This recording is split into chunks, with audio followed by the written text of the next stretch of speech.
dia 13 de dezembro de 2016, termo de depoimento número 6,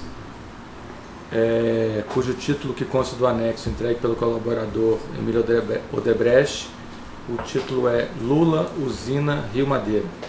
Então, estamos presentes aqui na sede num dos anexos da Procuradoria-Geral da República, presentes o colaborador Emílio Odebrecht, acompanhado de seus advogados, e os membros do Ministério Público. Então, Emílio, sobre esse tema, usina do Rio Madeira, o que o senhor tem para narrar? Eu estava relembrando aqui o que eu tinha colocado no anexo, e alguns pontos eu acho relevantes eu poder aflorar. Primeiro, foi um empreendimento que nós começamos a estudar muitos anos atrás, quando ninguém acreditava nesse investimento. As empresas que nós convidamos de engenharias outras para estudar conosco abriram mão, não acreditavam pela complexidade do negócio ambiental. Foi quando nós demos bastante tratos à bola, inclusive do ponto de vista técnico, e trouxemos para o Brasil a primeira alternativa técnica, que ainda não era algo de experiência comprovada, vamos dizer assim, mas que nós já tínhamos essa experiência no exterior, que era um tipo de geração pegando a correnteza da superfície. Então, em vez de precisar grandes lagos, eram lagos menores, porque você utilizava vamos dizer, a força da correnteza. Foi chamada turbinas bulbo. Esse assunto, ao mesmo tempo de ser algo que, de uma forma ou de outra, deu, porque nós fomos o quê? Buscar os grandes fornecedores, os principais fornecedores desse tipo de equipamento. Nos associamos com ele, nos associamos com Furnas em primeiro lugar, e esses estudos foram feitos. Eu sei que foi muito dinheiro que a gente colocou, mas consciente de que nós estávamos construindo um ativo para melhor usufruir e competir no potencial hidrelétrico lá do Amazonas, etc., que não, principalmente do Rio Madeira, claro. Sim. Porque a nossa estratégia sempre foi Madeira, depois Jirau e pegar as outras duas que ainda tem, mas que está do lado boliviano. Isso. Pronto. Como ele viveu muito nessa área, então de vez em quando eu me relembro com ele. Sem problema. Então, isso tudo eu tive a oportunidade de apresentar ao presidente o estágio disso, como nós estávamos imaginando, vamos dizer, dar sequência para tornar realidade e começar a criar alternativa de geração de energia mais barata para aquilo que o país estava precisando com os programas de desenvolvimento e aquele período de carência, de perigo que nós tivemos de intervalo por falta de investimento nessa área de geração. E eu me lembro, aí para mim não foi surpresa também, por isso que naquele momento, sobre a ministra Dilma, quando ela se posicionou, não se posicionou, ao contrário, enquanto o presidente e o Palocci se posicionou naquela reunião sobre o negócio da petroquímica, sim, dessa reestatização. Você mencionou em outro depoimento. Exata. Ela não se posicionou. A mesma coisa nesse ponto. Não sei se porque ela se julgava conhecedora de tudo. Esse aqui a gente está em que ano? Isso nós estamos no início do governo, do primeiro mandato de Lula. Aqui a gente está falando do período de 2005 a 2007. No primeiro mandato. Não, no segundo mandato já? Entre um e outro. Essa associação o senhor, nessa viabilização desse projeto, o senhor se associou com a Furna. Iniciamos com Furna fomos... Quando que foi esse... Foi logo no início. Isso é ano. E nós começamos a estudar isso. Isso que ele está levantando foi quando foi a licitação. Quando foi a licitação. Mas, isso foi em 2001. Exatamente, no início da década. E os detalhes, nós estudamos mais de 5 anos. Muito mais de 5 anos. Essa associação, ela chegou a ser concretizada? Aprovada. Por meio de algum acordo? Quem que fez a interface? Contrato, aprovado governo? no Conselho de Furna, aprovado no nosso Conselho, entendeu? Era exclusividade mútua de ambos, aprovado pelos respectivos conselhos. Teve alguma ingerência política aqui, alguma ilicitude nessa associação entre Furnas e... Nenhuma. O que houve foi uma consciência dela que queria ampliar, vamos dizer, as áreas para ela poder ter direito a concessões, vamos dizer, e nós, porque entendíamos que esse estudo nos dava um ativo que fazia com que nós pudéssemos ter uma exploração muito mais competitiva do que os outros, à medida que a gente descobrisse a melhor forma de viabilizar esses empreendimentos do ponto de vista ambiental e técnico, que foram as duas vertentes que nós nos dedicamos. E de fato foi feito, conseguimos isso tudo, foi mostrado ao presidente Lula, apesar das reações da nossa presidente Dilma.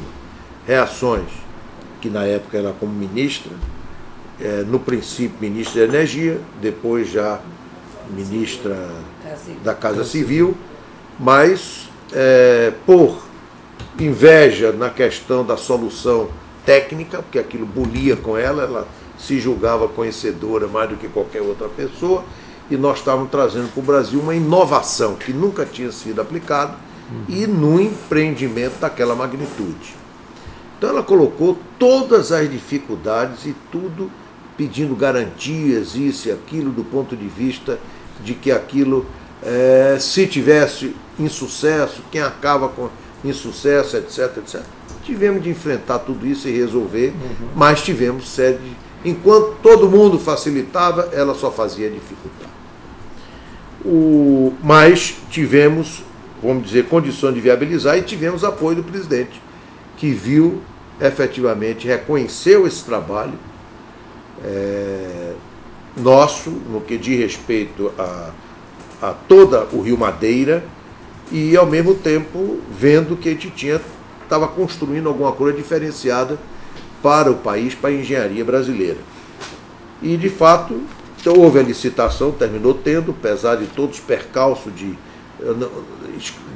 ela lutar para que a exclusividade com Furna fosse quebrada, que a nossa associação com as empresas principais fabricantes desses equipamentos, que nós fechamos lá atrás com eles, desenvolvemos e aperfeiçoamos as condições do Rio Madeira conjuntamente, investimos juntos. Ela queria que tudo isso fosse esquecido e fosse entregue para qualquer outro, vamos dizer, utilizar como bem quisesse. E aí nós reagimos muito e o presidente realmente nos deu apoio. Nos deu apoio no sentido de reconhecer que era um mérito ativo que a gente tinha, vamos dizer, desenvolvido. Quando ninguém acreditava, ninguém falava, quando as coisas chegaram no estágio já final, é que todo mundo começou a olhar isso. Simultaneamente, nós desenvolvíamos Belo Monte, mas aí em associação com outras empresas de engenharia. Desenvolvia os estudos. A mesma coisa, aquilo que nós fizemos sozinho, que ninguém queria fazer, ninguém acreditou, só Furnas acreditou e junto conosco desenvolveu isso, e as empresas de equipamentos externa, e nós trouxemos, inclusive, aqueles correspondentes internamente às indústrias para desenvolver esse tipo de equipamento. Isso tudo foi feito sem nenhuma associação com outra empresa de engenharia. Belmonte não. Nós fazíamos parte de um grupo, se eu não me engano, de a Andrade, a Camargo, pelo menos essas duas eu tenho certeza que faziam parte do acordo. São só as três. De Belo Monte, que também foi um estudo minucioso, todo trabalhado, etc, etc. Então, Madeira foi isto. Então, o que houve de Madeira foi todas as dificuldades criadas pela ministra Dilma na época e realmente o apoio que nós tivemos, prestigiando tudo que nós tínhamos desenvolvido por parte do presidente. Isso é um fato que ocorreu, mas não tem mais nada além disso. E o leilão? Porque vocês fizeram um investimento, estudo, sem garantia de que fosse ganhar o leilão, né? Como é que foi essa disputa do leilão? Essa foi uma disputa, no caso de Madeira, foi uma disputa do Rio Madeira, que é Santo Antônio, foi uma disputa tranquila. Eu diria que entraram várias empresas, mas realmente a nossa capacidade de competição era reconhecida.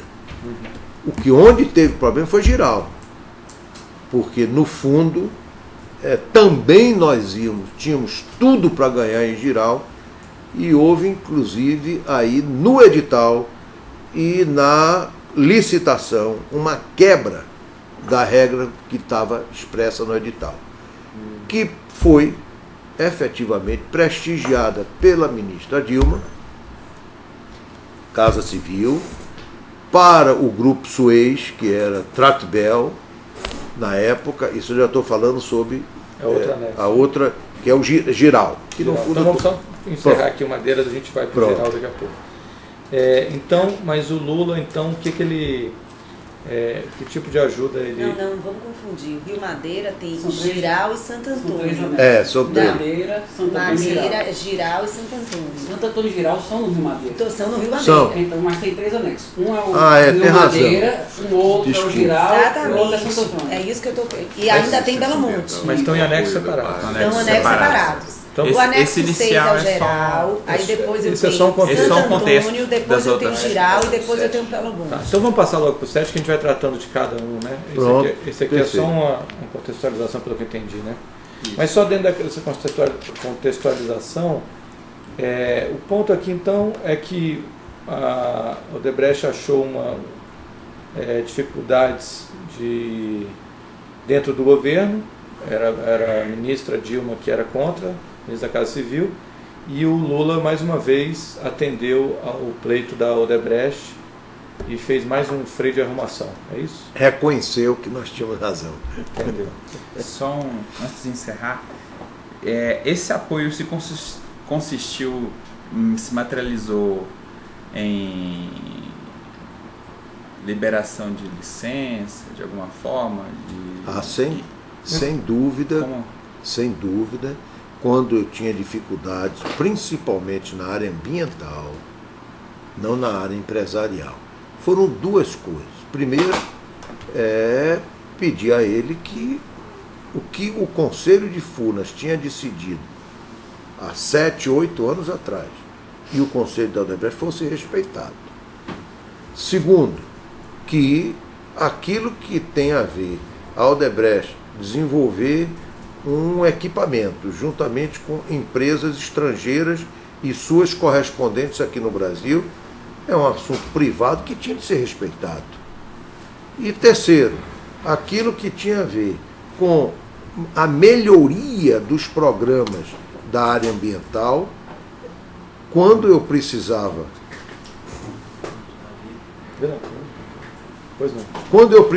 de algum apoio maior que eu não conseguia, nós não conseguimos, a nossa organização não conseguia viabilizar dentro da alçada do Ministério Ambiental. Por exemplo, aconteceu um negócio que eu acho que vocês talvez estejam lembrados, o negócio do bagre. Quer dizer, aquele negócio do bagre era um negócio até ridículo, mas infelizmente eu levei ao presidente. Só explica para constar na gravação o que foi o negócio do bagre. Tinha problema de o bagre, vamos dizer, que ele tinha ali áreas onde ele fazia reprodução. E isso, a barragem ia perturbar e, consequentemente, não podia ser feita a barragem, porque tinha de se preservar esses bagres. A essência é isso. Entendi. Por mais ridículo que seja, mas era isso. O senhor levou esse tema ao Lula e ele levou o Ministério do Meio Ambiente. O Ministério do Ambiente, ele próprio, eu acho que ele determinou a ministra Dilma, na época, o que ele fez, eu não só sei foi que isto daí começou a transitar de forma diferente. Porque do conto que eu levei foi o seguinte: o senhor quer a obra, esse empreendimento, que é um empreendimento privado, não é público, é privado, onde o Brasil está precisando de energia, etc., ou o bagre vai paralisar todo esse empreendimento? Eu acho que o governo precisa tomar uma decisão e o Ministério de Meio Ambiente está ligado ao governo. Então, gostaria que o senhor... Porque aí ele disse, o senhor já falou com a ministra Dilma? Eu disse, presidente, já falei, mas é inócuo eu falar com a ministra Dilma. Quer dizer, eu talvez já deve ter percebido que eu não tenho essa toda simpatia, entendeu? É verdade, porque era dona da verdade, uma série de outras, não tenho mesmo. Da mesma forma que eu... Mas, é pessimista em tudo, então, era pessimista em tudo. Tem alguma outra, ainda sobre essas usinas do Rio Madeira, assunto que o senhor levou o Lula, além especificamente do bagre, teve mais algum, além da... Olha, eu não me lembro agora. Não teria nada significativo. O que eu sei é que ele apoiou este empreendimento e nas dificuldades que esse empreendimento tinha junto a áreas do governo, ele prestigiava. Okay. Isso aí aconteceu de fato. E foi um empreendimento que eu posso dizer extremamente importante para, inclusive, o momento brasileiro. Hein? Dá uma olhadinha. Esse é outro anexo. Não, é esse que a gente está vendo. Não, nós estamos vendo. Vamos entrar agora especificamente na Santo Antônio. 6. Então vamos fazer o seguinte, porque eu estou vendo que o senhor tem algumas coisas específicas sobre cada uma das usinas para falar. Vamos interromper esse, não tinha mais, tem mais alguma coisa? Só mais um questionamento. Também ainda em relação aos estudos. Os estudos foram um período longo, né? Começou em 2001. E foi até 2006, 2007. Nesse período foi investido, o senhor sabe o valor aproximado do investimento? Mais ou menos uns 150 a 200 milhões. E esse valor foi inteiramente custeado pelo consórcio Odebrecht Furnas? Eu não sei lhe dizer. Posso lhe dizer, hein? Teve financiamento 50-50? Foi 60-40, Odebrecht 60, Furnas 40, e depois isso é reembolsado após a vitória no leilão pelo vencedor do certame. Ah, sim. Foi reembolsado. Porque toda licitação. Estudo de viabilidade. Custo com estudo. É reembolsado pelo vencedor do Isso é praxe, né? Tá. E quem que concorreu com a Odebrecht, e Furnas nesse leilão? Concorreram principalmente Tratbel e CPFL. Foi uma disputa bastante acirrada. Essa foi. Muito. E aí essas outras, esse estudo, quem perdeu, perde esse investimento também. Não, se perdesse, não, as outras, por exemplo, se a Odebrecht e Furna tivesse perdido, sim, quem ganhasse pagaria, gente. Mas essa era a regra. Todo estudo de viabilidade de um aproveitamento hidrelétrico, você pede autorização na ANEEL, despende os custos associados a esses estudos de viabilidade técnica, econômica e ambiental, e os custos associados a esse desenvolvimento são reembolsados pelo vencedor do certame, que obviamente fazem uma auditoria. Mas o estudo é um só ou cada um faz o seu? Um só. Então isso que eu entendi. O estudo é um só. Achei que cada um fazia a sua... Não. O vencedor de geral... Poderia fazer, mas repare... Em obras menores cada um faz o seu, né? Mas também poderia ser feito. Agora o que acontece? Quem fez há 6, 7 anos atrás, e na hora que decide abrir a licitação sobre aquele empreendimento, quem não fez nenhum estudo, ele fazer um estudo com 1, 2 anos, ele nunca terá a qualidade daquele que fez durante 7 anos. Então, eu acho que é inteligente a legislação. Aí, consequentemente, é disponibilizado isso para todos aquele que ganhar reembolsa. Ou, se for o ganhador, aquele que fez esses estudos, arcou com esses custos, aí já faz parte da proposta dele. Perfeito. Mais alguma coisa sobre esse tema? Vamos então encerrar aqui o termo 6 do colaborador Emílio Odebrecht, dia 13 de dezembro de 2016, e passar para o termo seguinte.